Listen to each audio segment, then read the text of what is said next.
Hi guys, eto share ko sa inyo. Pumunta kami ng Manila Zoo.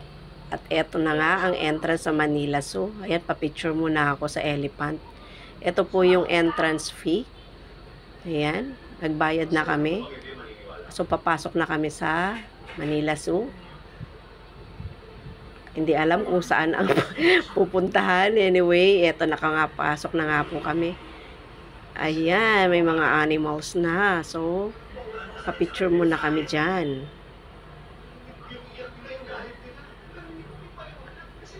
Ang cute naman, di ba?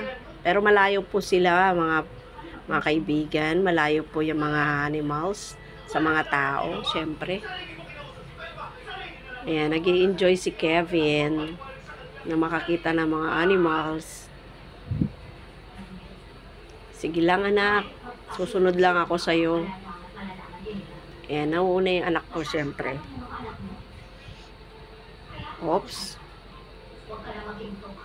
Alam nyo guys, ang ganda ng paligid. Ang ganda ng view. Parang nakaka-refresh.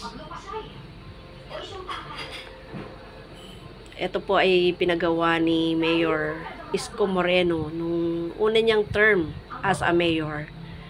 Yan ang pagkakaalam ko. So, ang ganda na yung pinagawa niya. Talagang ma-amaze ka. Ang lawak ng Manila Zoo. Yun nga lang, sad to say na namatay na pala yung elephant. Oo, kasi kasakatandaan niya. At wala na rin yung zebra. Yun ang hindi ko alam kung bakit wala ang zebra. Turtle po yan. Ayan, turtle. Yo. Sige lang, sumusunod lang ako sa anak ko kung saan siya pupunta. Ang ganda guys ng view. Yan. So meron ding madadaan ng mga kainan. So pwede kang kumain muna, ganyan. Pero kami ay ayan, may food park. Sige lang, diretso lang sa pasyal. Yan guys, malawak po talaga ang Manila Zoo guys. Meron pang fountain. May sounds po yan, tinanggal ko lang, baka ma-copyright tayo. Wow, talaga ma-amaze ka sa lawak at ganda ng Manila Zoo na pinagawa ni Yorme. Pinaayos po yan ni Yorme, Mayor Isko Moreno. So ayan, sunod-sunod lang ako sa anak ko kung saan siya pupunta guys. At nakita nga niya meron ditong talagang parang akala mo museum, pero hindi naman pala. Ito pala ay may pataas at hanggang umaakyat ka. Paakyat ng paakyat. Ayan, playground po pala yan guys. Playground ng mga bata. Parang third floor siya. Third floor kung titignan. Ayan po. Naglambitin na ang mga bata. Ayan, nag-enjoy ang aking anak. Meron pang swing. So, picture taking muna kami.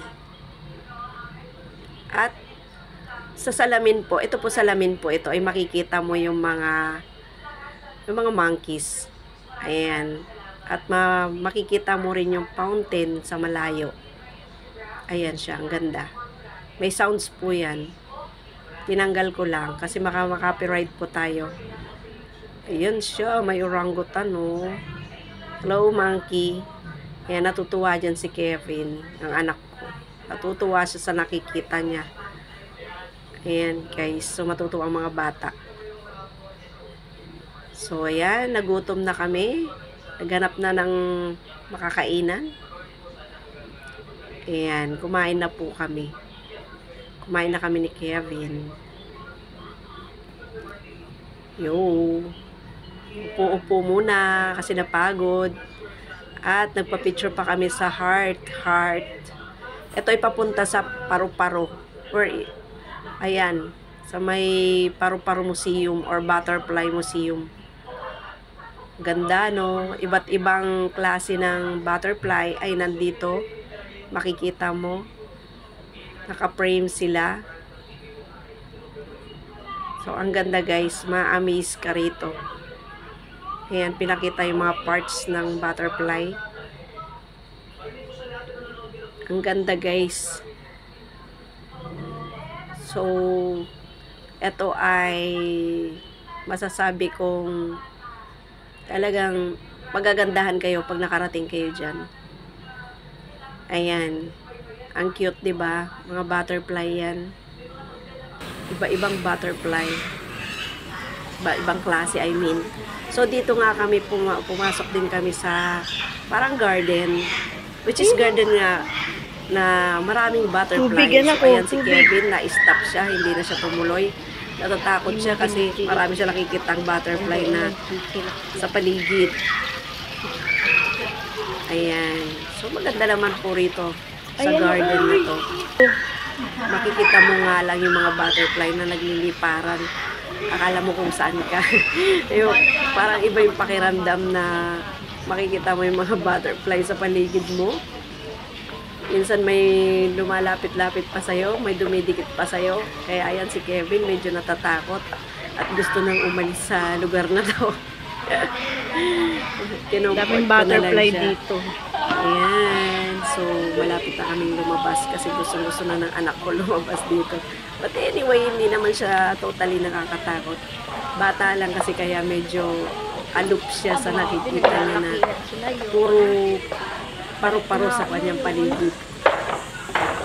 Nakikita niyo po rito pag nakapasok kayo, nagliliparan sa paligid ang mga paru-paro. Iba't ibang klase ng paru-paro. Tara, doon So, tayo ayan, na. nagyaya Pasok na tayo ng doon. anak ko na lumabas na. So, hindi na kami umakyat dyan sa hagdanan. Bumalik na lang kami sa loob ng Butterfly Museum. Ayan. Bumalik po kami. Kasi gusto na niyan lumabas. Ayan, tinignan pa namin yung iba't ibang klase ng paru-paro na naka-frame. Ayan sila. So, pumasok na kami dito sa may souvenirs. May souvenirs po sila rito na nakalagay pa rin yung mga paru-paro. Ayan, may frame, may keychain. Ayan, meron pang ganyan.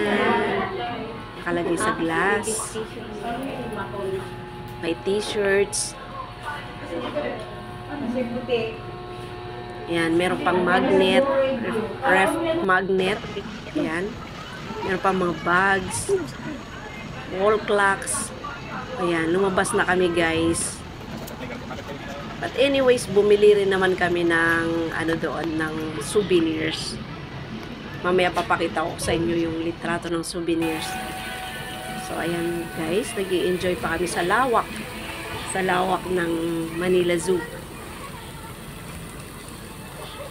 May fountain pa ron. Ang ganda ng garden. So, ayan, masyado ako na-amaze sa paligid. Talagang maganda. Yun lang masasabi ko. Ayan. Thanks to Yorme na napaganda niya ang Manila Zoo. Ayan na ang aming biniling souvenir.